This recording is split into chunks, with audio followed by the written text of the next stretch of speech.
Bonjour, aujourd'hui une nouvelle capsule sur un partage de lecture.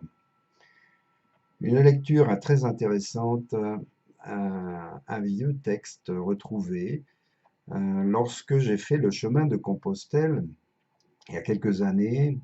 Je suis parti comme ça sur un coup de tête faire ce chemin. J'étais vraiment dans un état vraiment, je dirais, au plus bas. Je doutais de tout, j'étais dans l'errance, je ne savais plus vraiment qui j'étais. Et je suis parti justement à la recherche de moi-même sur ce chemin de Compostelle, qui m'a beaucoup apporté. Et je vous rapporte une petite anecdote. C'est lorsque je suis arrivé dans une abbaye, j'ai rencontré un abbé prénommé Pierre. Ce n'est pas l'abbé Pierre que l'on connaît, mais cet homme était une heureuse rencontre et m'a demandé pourquoi je faisais le chemin de Compostelle. Donc, avec beaucoup d'humilité, je lui ai répondu que je ne savais pas, j'étais un peu perdu, je doutais. Et il m'a dit, mais est-ce que vous croyez en Dieu? Et là, j'ai pas su répondre. J'ai dit, je suis plutôt athée, je crois en quelque chose, mais je ne peux pas dire si c'est Dieu. Je crois en l'existence, à certaines choses, mais je doute. Et il m'a dit, c'est bien, le doute, c'est le début de la recherche. C'est ce qui mène à la connaissance, à la découverte de ce que nous sommes en réalité, de ce qui est en nous. Alors,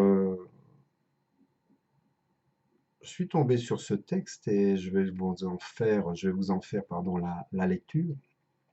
Je vous demande pour cela d'essayer d'écouter avec le cœur et non pas avec l'esprit, de vous mettre dans cette position habituelle de la méditation.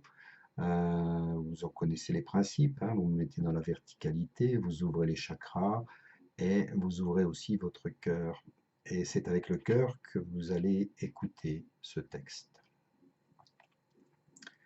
Donc seuls ceux qui savent qui est Baruch Spinoza, il est né le 21, il est mort pardon le 21 février 1677.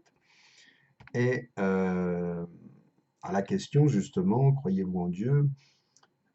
Lui aussi ne savait pas vraiment répondre, mais il avait étudié bien sûr la philosophie, mais tous les livres saints. Et voilà ce qu'il a écrit. Je ne sais pas si Dieu a réellement parlé, mais s'il le faisait, voici ce que je crois qu'il aurait dit aux hommes. Arrête de prier et de te frapper à la poitrine. Ce que je veux que tu fasses, c'est que tu sortes dans le monde pour profiter de ta vie. Je veux que tu t'amuses, que tu chantes, que tu t'instruises, que tu profites de tout ce que j'ai fait de bon pour toi. Arrête d'aller dans ces temples sombres et froids que tu as construits toi-même et dont tu dis que c'est ma maison.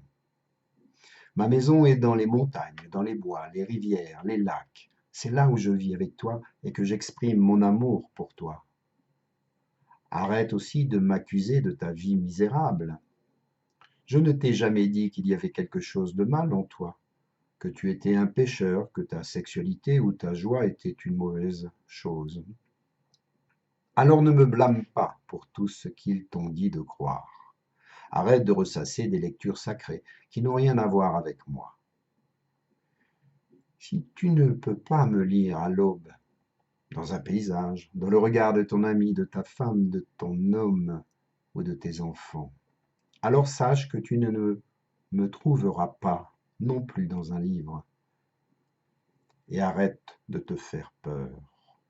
Je ne te juge pas, je ne te critique pas, je ne rentre pas en colère et je ne punis pas. Je suis pur amour. Je t'ai rempli de passion, de limitation, de plaisir, de sentiments, de besoins et d'incohérence aussi. Et je t'ai donné le libre arbitre. Alors comment puis-je te blâmer si tu réponds à quelque chose que j'ai mis en toi? Comment puis-je te punir d'être ce que tu es si je suis celui qui t'est fait? Tu penses réellement que je pourrais créer un endroit pour brûler tous mes enfants comme un enfer pour tous ceux qui se comportent mal pour le reste de l'éternité? Quel genre de Dieu peut faire ça? Si j'étais ainsi, je ne mériterais pas d'être respecté. Si je voulais juste être vénéré, alors j'aurais peuplé la terre de chiens. Respecte tes semblables et ne fais pas ce que tu ne veux pas pour toi-même. Tout ce que je te demande, c'est que tu fasses attention à la vie, que ton libre arbitre soit ton guide. Écoute ton cœur. Toi et la nature, vous constituez une seule entité. Alors ne crois pas que tu as un pouvoir sur elle. Tu fais partie de la nature, tu fais partie d'elle. Prends soin d'elle et elle prendra soin de toi. J'y ai mis et rendu accessible tout ce qu'il y a de bien pour toi. Et j'ai rendu difficile d'accès ce qui ne l'est pas. Alors ne mets pas ton génie à y chercher ce qui est mauvais pour cet équilibre. À toi de le garder intact, cet équilibre. La nature, elle, sait très bien le garder. Juste, il ne faut pas la troubler. Je t'ai rendu absolument libre. Tu es absolument libre de créer dans ta vie un paradis ou un enfer. Je ne peux pas te dire s'il y a quelque chose après cette vie, mais je peux te donner un conseil. Arrête de croire en moi de cette façon. Croire, c'est supposer, deviner, imaginer. Ce n'est que des illusions. Je ne veux pas que tu crois en moi. Je veux que tu me sentes en toi. Que tu me sentes en toi quand tu t'occupes de tes affaires, de tes amis, de la nature, de toutes ces choses qui font du bien, de danser, de chanter, de vivre. Exprime ta joie et habitue-toi à prendre juste ce dont tu as besoin. La seule chose sûre, c'est que tu es là, que tu es vivant, que ce monde est plein de merveilles et que dans toutes ces merveilles, tu es capable de savoir exactement ce dont tu as vraiment besoin. Alors ne me cherche pas en dehors, car tu ne me trouveras pas. Je suis là en toi, dans ton cœur, dans la nature, le cosmos, dans l'énergie. Le tout, c'est moi.